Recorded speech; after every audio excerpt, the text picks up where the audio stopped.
স্বাগত আজকের বাংলাদেশে। আপনাদের সঙ্গে আছি আমি জাহিদ হোসেন। ঈদ এলেই নিজেকে বিকশিত করার নতুন করে সুযোগ পায় দেশের টিভি চ্যানেলগুলো, কারণ একালে ঈদের বিনোদন অনেক বেশি ছোট পর্দামুখী। নাটক, সরাসরি গান, ঢাকায় সিনেমা আর তারার আলাপ, এর সঙ্গে নানান রেসিপি সমাহার এখন চ্যানেলে চ্যানেলে। এসব আয়োজন থাকছে সপ্তাহ জুড়ে। সংখ্যা ও সময়ের এই উন্নতি আশা জাগানিয়া, কিন্তু অনুষ্ঠানের গুণগত মান নিয়ে দিন দিন বাড়ছে প্রশ্ন। এসব নিয়ে আজকের আলোচনা বাক্সের বিনোদন। কথা বলতে স্টুডিওতে আছেন নাট্য ব্যক্তিত্ব আবুল হায়াত, আছেন আরটিভির অনুষ্ঠান প্রধান দেওয়ান শামসুল রাকিব, এবং কিছুক্ষণের মধ্যে আমাদের সঙ্গে যোগ দেবেন চলচ্চিত্র ও নাট্য নির্মাতা গিয়াসউদ্দিন সেলিম। আপনাদের স্বাগত। হায়াত ভাই, প্রথমেই বলতে হবে যে ঈদে বিনোদনের ক্ষেত্রে আমরা জানি যে টেলিভিশন একটা বড় ভূমিকা পালন করে। এই সময়ে মানুষ টেলিভিশন মুখী থাকে। তো একটা লম্বা সময় ধরে একটা বিবর্তনের মধ্য দিয়ে আমরা গিয়েছি, এবং সেই বিবর্তনে আপনি একজন প্রত্যক্ষ সাক্ষী, কর্মী এবং একই সঙ্গে নির্মাতা, সবগুলি চরিত্রেই আপনি একই সঙ্গে কাজ করেছেন। এই জন্য আমরা প্রথমেই জানতে চাইব যে বিবর্তনের ধারাটা আপনি কিভাবে দেখেছেন একদম সঙ্গে থেকে। না, বিবর্তনের ধারা আমি বলবো যে সময়ের সাথেই এগিয়ে যাচ্ছে। মানে সময়ের সাথে সাথে অন্যান্য ক্ষেত্রগুলো যেভাবে বিস্তৃতি লাভ করছে, মানে যেভাবে বাণিজ্যিকীকরণ হচ্ছে সব কিছু, আমাদের এই বিনোদনটাও বাণিজ্যিকীকরণ হয়েছে এবং ভবিষ্যতে আরও অনেক বেশি হবে বলে আমার মনে হচ্ছে। এই ক্ষেত্রে কি এরকম এই যে বাণিজ্যিকীকরণের সঙ্গে সঙ্গে এর এর এর কি হওয়ার কোনো, মানে যেটা অনেক সময় যেমন আমরা বিভিন্ন সময়ে কথা শুনছি যে আগে যতটা বিনোদন পাওয়া যেত, হ্যাঁ মান না, আমি বলতেছি বিনোদন আগে যতটা পাওয়া যেত এখন ততটা পাওয়া যাচ্ছে না। এটা কি কোনো ভিত্তি আছে এই কথায়? না, এই কথাটি আমাকে বলতে হবে যে টেলিভিশন বিনোদনের একটি প্রধান মাধ্যম এখন, শুধু ঈদ বলে কথা না, মানে সব সময়ের জন্য। এবং এখানে আমরা এখন যেটা দেখছি যে একটা সময় বাংলাদেশে শুধুমাত্র একটি চ্যানেল ছিল, এবং এই একটি চ্যানেলে যে কটি অনুষ্ঠান হতো সেটা দেখার জন্য মানুষ মুখিয়ে থাকতো। আর এখন 24টা বোধহয়, আরও বোধহয় 24টা আসছে বা এই ধরনের কিছু আমরা শুনছি। তো হর হামেশা হচ্ছে এবং 24 ঘন্টা চলছে, তো অনুষ্ঠানের কোনো শেষ নেই। সুতরাং মানুষের খুব একটা উৎসাহ আছে যেগুলো দেখার জন্য। আমার মনে হয় না যে সেরকম আগের মতো মুখিয়ে থাকার মতো ব্যবস্থা নেই বা অবস্থা মানুষের নেই, কিন্তু তারা অপেক্ষা করে থাকে যে এই এত এত প্রোগ্রামের মধ্যে একটি ভালো অনুষ্ঠান কখন দেখা যাবে। সেই ভালো অনুষ্ঠানটা বেছে নেওয়ার মতো স্কোপ কি আমরা তাদেরকে দিচ্ছি কিনা, বা সেই সুযোগগুলো করে দিচ্ছি কিনা।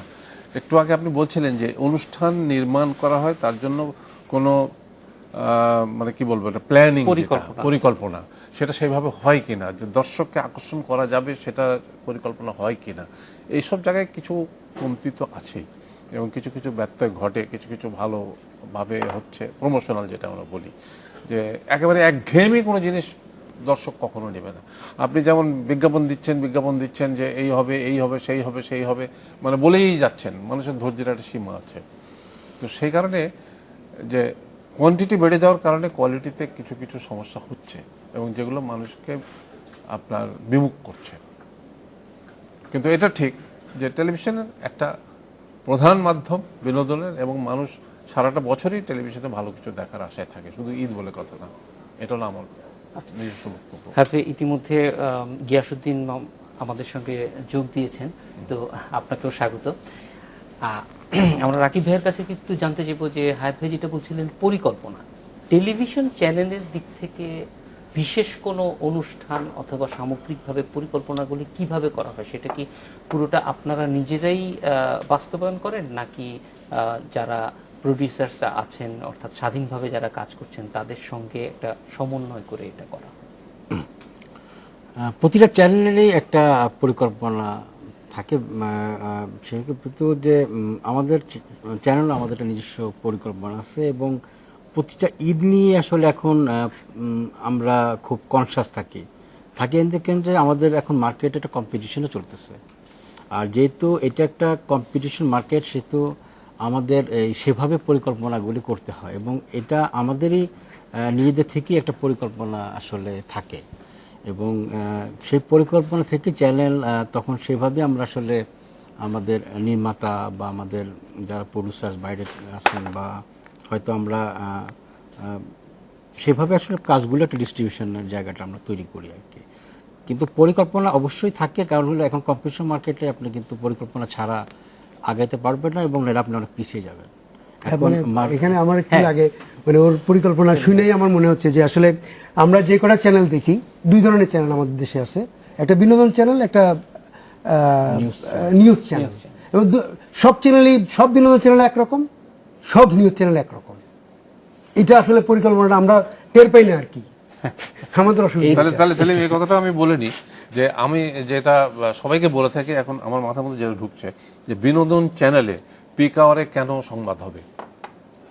তাহলে দর্শক কিসের জন্য বসে রয়েছে? বিনোদন চ্যানেল চেয়ে দর্শক বিনোদন চ্যানেলে বিনোদন দেখার জন্য বসে থাকে, সেখানে পিক আওয়ারে ঘন্টার পর ঘন্টা আমরা সংবাদ দিচ্ছি।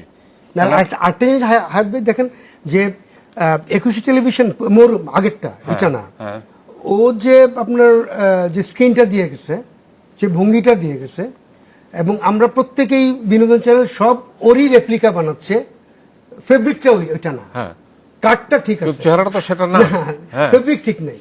দিস ইজ দ্য ক্রাইসিস, আসলে অনেক বড় ক্রাইসিস। না সেলিম ভাই, এই যে মানে একটা হচ্ছে যে দর্শকের দিক থেকে তার চয়েস অনেক বেড়েছে। একটা সময় শুধুমাত্র হায়াত ভাই যেটা বলছেন, একটাই টেলিভিশন ছিল, আসলে রিমোটের কোনো দরকার ছিল না। এখন রিমোট একটা গুরুত্বপূর্ণ ভূমিকা পালন করছে। তো রিমোটের এই গুরুত্বপূর্ণ ভূমিকা পালনের ক্ষেত্রে, সেক্ষেত্রে টেলিভিশনকেও আকর্ষণ করার প্রয়োজন হয় যাতে রিমোটটা একটু স্থিতি থাকতে পারে। এই যে চ্যালেঞ্জটা, সেটা নির্মাতা হিসেবে আপনারা এই চ্যালেঞ্জটা কিভাবে অ্যাড্রেস করেন? ফাইন, খুব আমার ধারণা যে আমি একটু কথা বলতে চাই যে আমাদের টেলিভিশন বিনোদন যে অনুষ্ঠানগুলো হয়, তার মধ্যে এখনো পর্যন্ত সবচেয়ে জনপ্রিয় ইত্যাদি, একটা ম্যাগাজিন প্রোগ্রাম। তারপরে হচ্ছে নাটকের স্থান, মানে টিআরপি অনুযায়ী আর কি। এবং তারপরে নাটক খুবই গুরুত্বপূর্ণ ভূমিকা বা জায়গা দখল করে ছিল, এখন আমার ধারণা নাই। আচ্ছা, এই নাইয়ের ক্ষেত্রে যেমন এবারের ঈদের যে নাটকগুলো, তার মধ্যে একটা নাটক আমার দেখার সৌভাগ্য হলো, সেটা সম্ভবত আদনান ডাইরেক্টর, নাটকের নামটা আমার মনে নাই। তো ওইটাও সরোয়ার ফারুকীর ভাই ব্রাদারদের একজনও। ও নাটকটা আমি দেখলাম, দেখে খাইছি, গেছি, ধরছি, মারছি, করছি, এর অত্যাচার তো আছেই।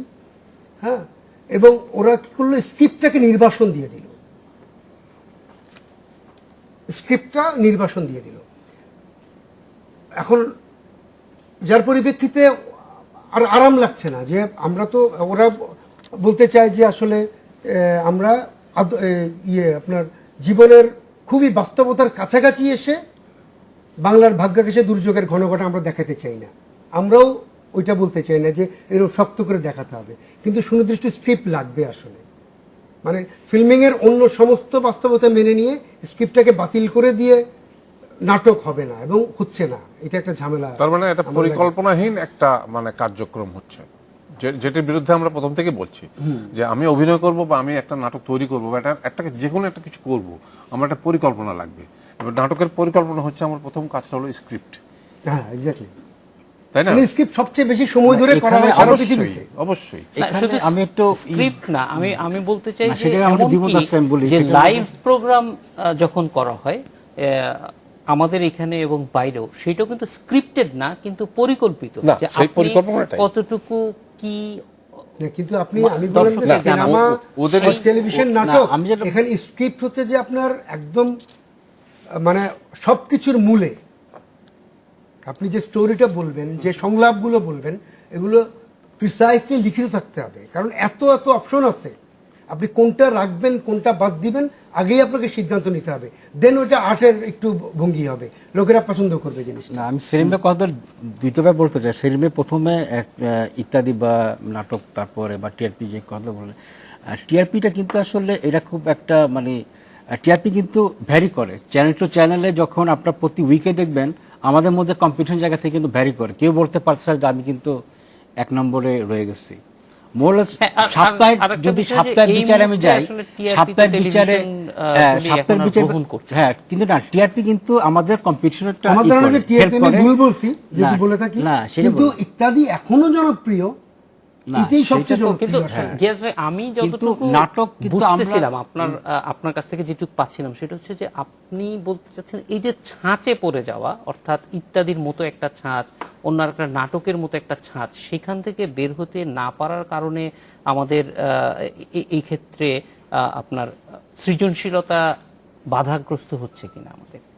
বুঝি নেই আমি আবার একটু আমি বলতে চাচ্ছি যে ধরেন একটা বিনোদন অনুষ্ঠান যদি করা হয়, যেটা আমরা ম্যাগাজিন অনুষ্ঠান হিসেবে পরিচিত, হ্যাঁ, সেই সেই অনুষ্ঠানগুলি বেশিরভাগ ক্ষেত্রেই দেখা যায় যে ইত্যাদির যে একটা ছাঁচ আছে সেই ছাঁচের দেখেন মধ্যে থাকে। ইত্যাদিতে ছাঁচ ইম্পর্টেন্ট না, ইত্যাদির কন্টেন্ট অনেক ইম্পর্টেন্ট।